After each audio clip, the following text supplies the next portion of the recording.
Welcome to episode 10 of the Spen and Nick Show. Nick, Woo!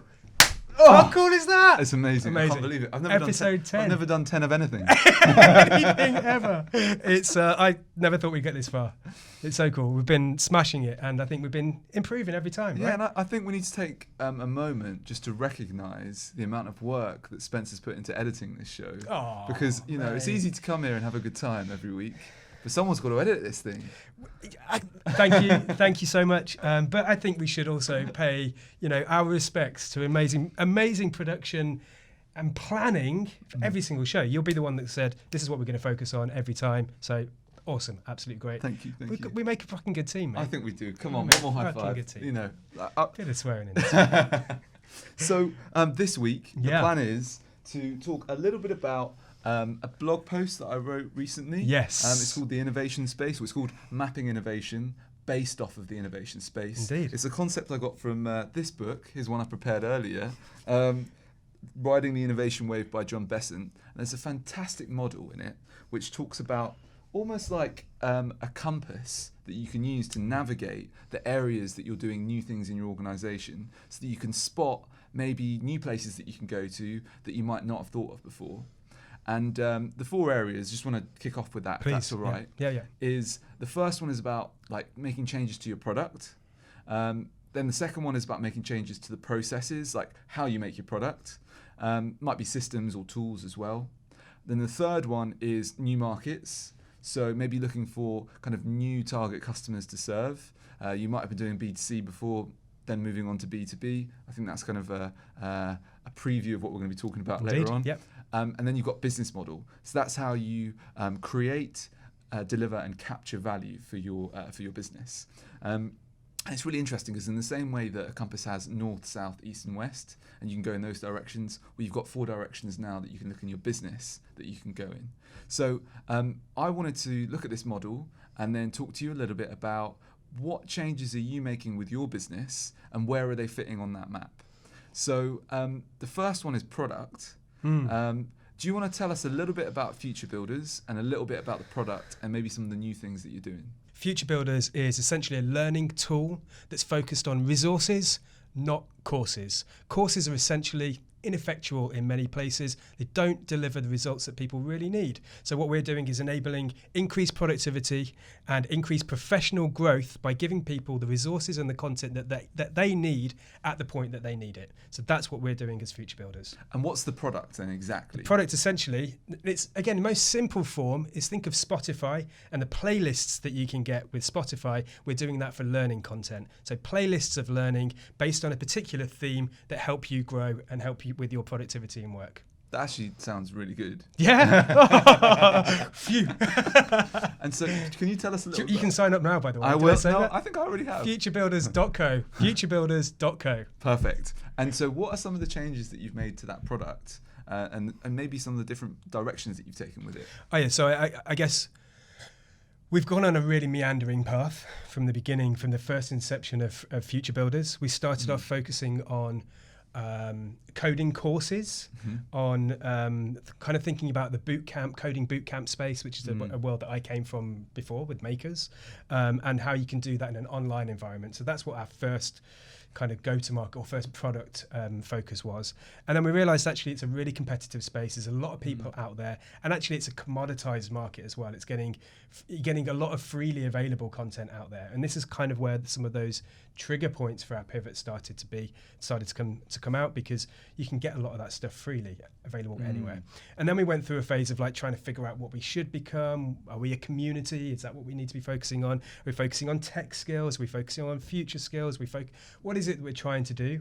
And actually this idea of the playlists emerged from having loads of really great conversations with potential users, and they basically fed me this idea. So really listening to your users was a really important thing that enabled us to pivot from this idea of doing a course and having this linear progression of learning to something which is much more getting stuff from all over the place and being recommended what you should learn is the thing that we need to do. And what we're really trying to focus on, but isn't necessarily the only thing, is how can I get free stuff served to me as a user I don't have to pay anything for at all. and still learn really effectively. And we do have business models as well, so it's not going to be completely free, but the basic tool is going to be free. Great. Well, why don't we jump onto business model then? Cool. So business model is how you create, capture and deliver value. Yeah. How are you guys doing that and planning to do that? So I can tell you what we're planning to do, and I can also talk about how it's changed as well. Perhaps. Yeah, good plan. So our first plan was... We said plan a lot in the last We have... It doesn't matter. So our first focus... I kind of like the fact that we've said plan multiple times. Go on. So your first focus or plan? Our first focus that we planned... Our go-to-market strategy was, okay, let's try and get a load of users, free users, that are just using the tool so that we can prove out that and validate that proposition. And then let's go to businesses, because actually the real value of highly skilled, highly adaptable workforce is really high to businesses. It's what all businesses really need. In fact, 80% of CEOs say that their skills gap is a top priority for their organizations right now. Okay, so that's how big it is. Massive opportunity. And actually, learning and development and kind of learning as we know it is kind of broken. So we're really trying to fix that. So our first thing was, let's try and get a load of users, and then let's try and get businesses to pay for those users, essentially. So it was a B2B strategy, but with a very big angle on growth and growing free users. So essentially it's a subscription service. So software is a subscription with a model of recurring revenue each month for per user. So B2B, but B2B was the business model. And actually it kind of like dawned on me over only the last few weeks actually, which is like, there's this emerging future of work, this idea that people might have multiple jobs, they might not have a career for life, they're going to move from different role to role and need different skills and do different kinds of work all the time. So actually just having one company that pays for your seat or usage of this app might not be the right thing. So we've now got a B2C option, so direct to customer option, where you can pay for premium services such as analytics, such as assessment tools to understand where you are and where you're going and get that recommendation engine really kicking in. So we've got a B2C model and a B2B model. Hopefully this means that we're being able to serve all the customers that want to buy those services, but we're doing it in a way that you can either pay for it yourself or you can get your business to pay for it. So do you want to talk a little bit about, so you've changed the target customer that you've gone for, or at least broaden it out, so you've got a couple of different target customers. Do you want to tell us a little bit about that?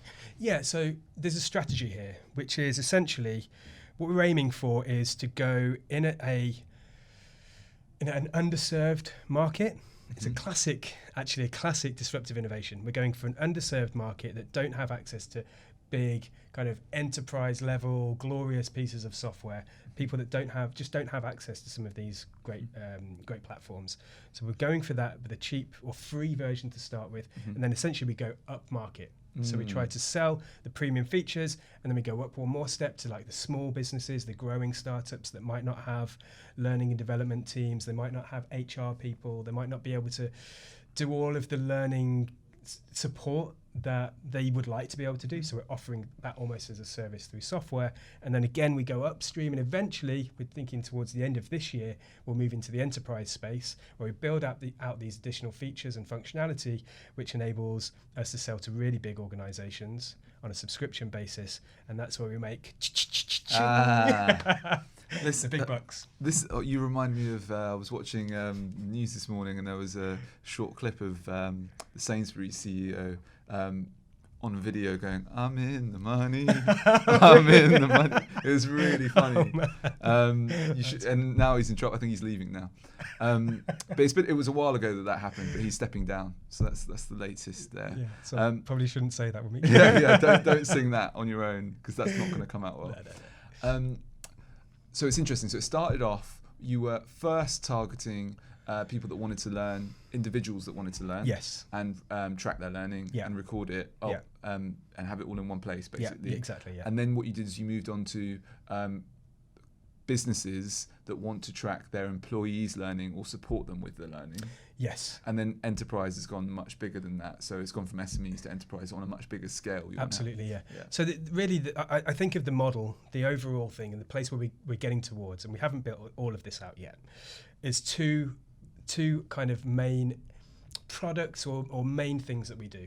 The first one is individuals can assess their skill sets. Mm-hmm.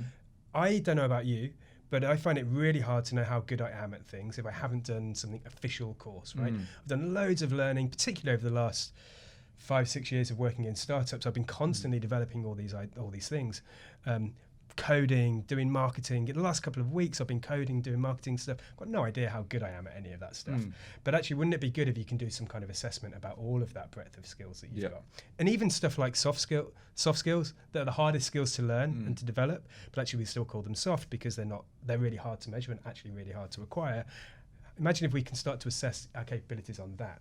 Stuff like whether we have good learning strategies, whether we have emotional intelligence, whether we have a good growth mindset, whether we are kind of have a supportive leadership role and good at kind of leadership. These are all the supposed soft skills. I like to call them the future skills, actually. Bring it into future builders, and it's the future skills that people need in order to become adaptable. So the first thing is we can assess that stuff, and not only assess that on an individual level, but what we're moving towards over the next couple of months is being able to get individuals assessing that for themselves, but then broadening that out so a whole business can see what their skills capability really is, what it actually is against a good kind of skills quotient, and be able to then see where the skills gaps are that they need to have in their organisation. So they can. And I think it'll be really interesting as well, because I think a lot of people will be logging stuff that they just are interested in and enjoy. Sure. And so it'd be quite interesting knowing what the skills are, but also knowing what people are just studying because they're interested. Yeah, and businesses don't know some of that latent or some of that interest-led skills that people have in their organizations, because they might be a project manager working through Gantt charts or something like that, but actually they do all this great coding stuff on the side, or they do all of this amazing like hardware tinkery on the side, but they're never given the opportunity to show people those skills in the workplace because they're always doing just what they need to be doing and what their job description says. So there are amazing skills that are just underutilized, and I think we can uncover some of those with this assessment. Just to finish that off on the second piece is we need to find out what the skills are that people have and the skills that they need, and then we provide the platform for them to learn those skills. And then it's a cyclical thing, so you carry on with the assessment and development so people can see their growth, businesses can see individual growth, and we go. There we go, and then we go. So you said Gantt chart. Yes. The last bit that we wanted to talk about was processes. I'd love to hear a little bit about, you mentioned Kanban. What are some of the processes that you're using in your business to help you deliver your product? Yeah, not a Gantt chart, first of all. And the reason is, just really quickly, like we're at the start of something, actually regardless of whether you're at the start of something, but there's so much uncertainty in our direction and where we're going. Actually, it's a point that I wanted to raise with you about your article. So if I may, really quickly as an aside. Please do. You talk about the map of innovation and innovation space and it being a map, and you kind of drew this analogy which I really like, and I love, and a good analogy is to Google Maps. And if you want to go somewhere, you'd use Google Maps in order to give you the direction, and therefore you're not going to get lost and whatever else.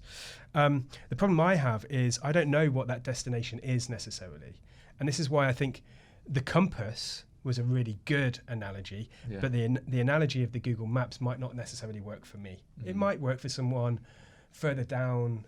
No, I think it's a fairly good point, because it's a fair point, because the compass has 4 directions, but it's not telling you where you're going. Sure. It's just telling you the direction you're going in.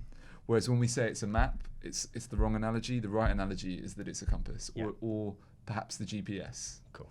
Yeah, so it's a good point. It was a really good analogy, but that was one of the things that was slightly. I was just thinking about that this morning as it's I just kind of because reread it also had a really nice image that I created of a map. And I was happy to use that. I think it was worth it for that reason. Coming back processes. So coming back to that process, we don't know exactly where we're going. We know the direction. We've got that compass level that we're aiming for. So there's no point in doing some big Gantt chart over months and months of planning, because we're just not going to stick to it. Plans are good. It's good to help you think, But actually, what we need to do in terms of our development and our roadmap and what the features and the functionality that we want to build, we need to be much more agile.